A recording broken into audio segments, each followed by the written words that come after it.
Alors, moi, en attendant, j'ai des infos, mais des infos costauds, hein, pas des infos un peu bizarres, de dermato, de choses comme ça.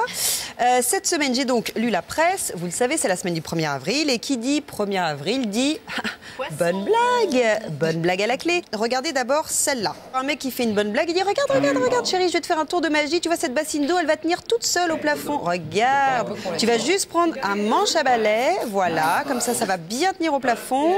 Et maintenant, voilà, je vais te laisser. Hein. J'ai un petit truc à faire, j'ai des courses. Je reviens d'ici 2 heures. Allez, salut!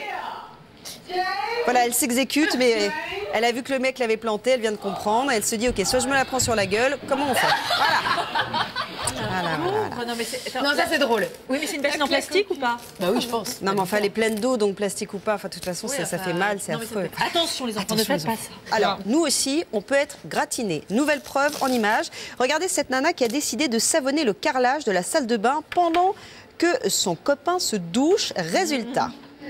Donc elle arrive, elle met sa petite pâte savonneuse sur le parquet, voilà, elle en met bien partout, elle étale. Mais il peut se tuer comme ça. Mais bien sûr, mais tu vas voir. Donc là, il est sous la douche et il sort et attention. Et bam.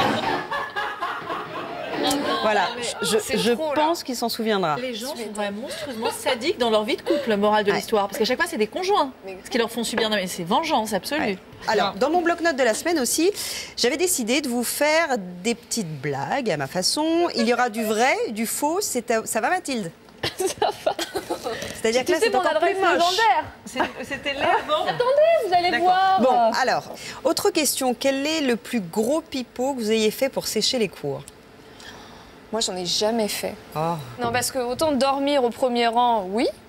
Mais alors, inventer un truc pour sécher un cours, je crois jamais.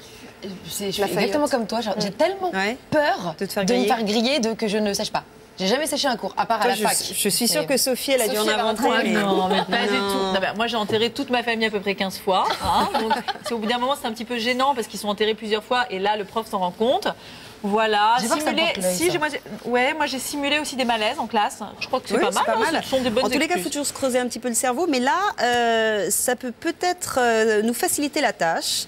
Je vais vous parler de excuse.com. Vous allez me dire si, à votre avis, c'est du pipeau ou non. Alors, c'est un site qui propose de fournir aux élèves paresseux, des certificats, alors certificat médical, de décès justement, ou alors de passage de permis de conduire. Bah oui, quand on passe son permis, bon, voilà.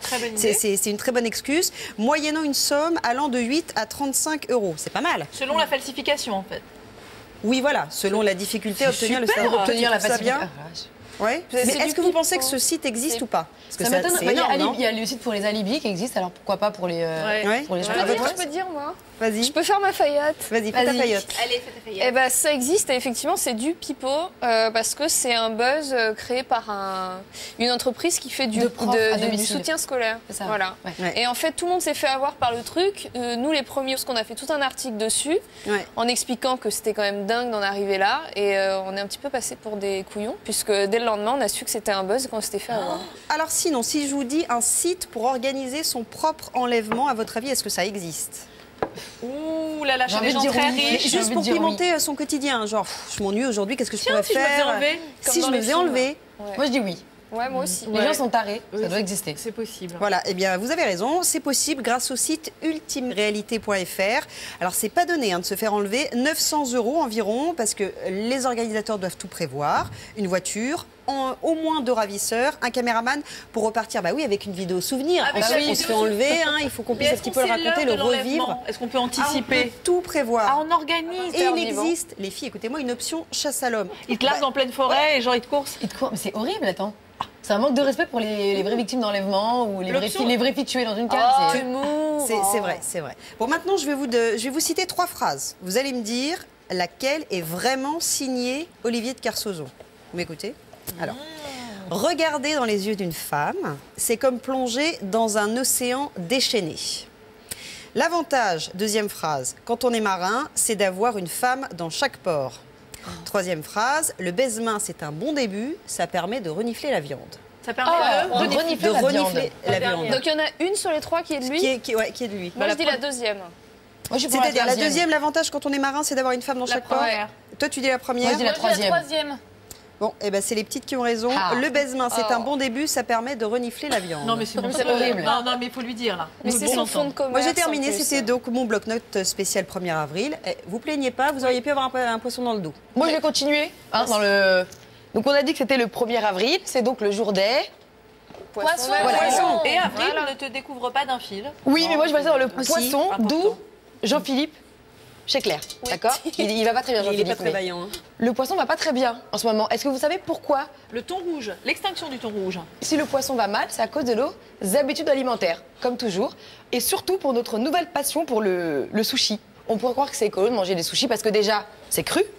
Et qu'en plus, je vous ai déjà dit de ne pas manger de la viande. Du coup, on se dit manger du poisson, c'est mieux que de la viande. Eh bien, pas du tout. Parce que plus on mange des sushis, plus on mange du poisson, plus on mange du poisson, plus on pêche. Eh oui. Eh oui, alors qu'aujourd'hui, il faut quand même savoir qu'on pêche 4 fois plus que ce qu'on devrait. D'ici 2050, 75% des espèces de poissons qu'on connaît aujourd'hui auront disparu. D'accord? C'est quand même ballot quand on sait que cette année, c'est l'année de la biodiversité, les filles. Donc, on arrête. On mange quoi alors? Mais c'est ça, qu'est-ce qu'on va manger? Parce qu'on ne peut plus manger de viande, plus de poisson, qu'est-ce qu'on mange? Ça, vous allez voir, je vous le réserve un peu pour la suite. On va revenir à nos moutons, à nos poissons plutôt. Quand vous allez... C'est marrant. Hein. Donc, je disais quoi? Oui, vous mangez quoi quand vous allez au restaurant japonais, les filles? Sashimi saumon, moi. Je suis très... moi, sashimi thon, j'y vais, moi je fais tout ce qu'il ne faut pas. J'adore les sashimi thon. Charlotte. Moi, j'en achète carrément surgelé. Donc toi, t'as la palme de ce qu'il ne faut pas faire. Ouais. C'est-à-dire qu'en plus de manger du poisson, donc il ne faut pas manger de poisson, eh bien, elle le prend congelé. Et quand tu prends congelé, il faut faire l'emballage, il faut le congeler, le poisson. Et après, il faut l'importer.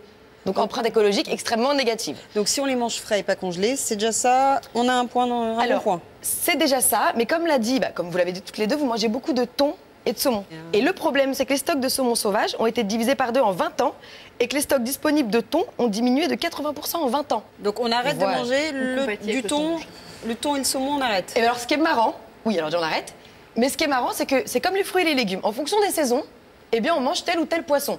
Ah bon? Voilà, merci, je trouve ça drôle, moi aussi. Là, c'est la saison du maquereau, par exemple. Moi, c'est la saison de quoi? On rentre dans le printemps. Mais comment tu sais Eh bien, vous mangez... Spécialiste du poisson. Ou des maquereaux. Ou des maquereaux, voilà. Donc, au printemps, on mange du maquereau, des coquilles Saint-Jacques, du crabe, des crevettes. D'accord? Si vous voulez vraiment savoir ce qu'il faut manger comme poisson, vous allez sur Internet, vous le téléchargez en PDF. Ça s'appelle le guide des sushis responsables. Vous voyez, ça c'est un petit dépliant. Hop. Et donc on sait et dedans, on vous dit ce qu'il faut manger en fonction des saisons. C'est pas mal ça. Toutes ces responsabilités, Charlène, c'est pas possible. Mais oui, non, mais écoutez, plaisir là-dedans. Voilà. Et sinon, t'as pas une solution idéale? Alors, j'ai une solution. Je vous avais déjà dit la semaine dernière d'arrêter de manger de la viande. Oui. Et c'est pareil, on arrête de manger du poisson. Le problème, c'est que nous, on a besoin de protéines. Oui, qu'est-ce qu'on mange alors? Et donc des aliments de substitution. Vous voyez? Alors, je vous propose. On a faim, Charlène. On a envie d'un truc consistant. Je vous propose. On veut pas des graines. Déjà, la spiruline. C'est une algue composée à 70% de protéines. D'ailleurs, j'ai un petit livre pour bien cuisiner la spiruline. Non. Ça nourrit pas son homme, ça. Attends, ça nourrit son poisson. D'ailleurs, Jean-Philippe va tester tout de suite. Je vous laisse sentir. Ça sent la nourriture pour poisson en plus. Ah, passe. Ça sent pas très bon. Et ça se mange comment? C'est du violent. C'est comme un petit condiment. Non, n'importe quoi. Oui, tu saupoudres. Et c'est censé te donner le même c'est 70% de protéines à l'intérieur, d'accord? Si tu veux l'équivalent d'un bon steak, il faut prendre tout le... Non, mais j'ai d'autres solutions et qui sont moins dégueu. C'est agréable, hein? Un dîner avec des amis à base de spiruline. Et donc, sinon, j'ai moins dégueu, j'ai les protéines de soja, par exemple. Du popcorn. Ou le pâté végétal.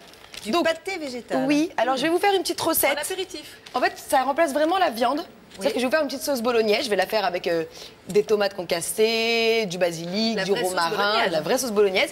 Et ça me remplacera mes petits bouts de viande. Et on a le même rapport... Exactement. Donc, je vais réchauffer la sauce, je vais les faire gonfler dans l'eau. Et après, je vous fais goûter, les filles. Ok. Et logiquement, c'est bon.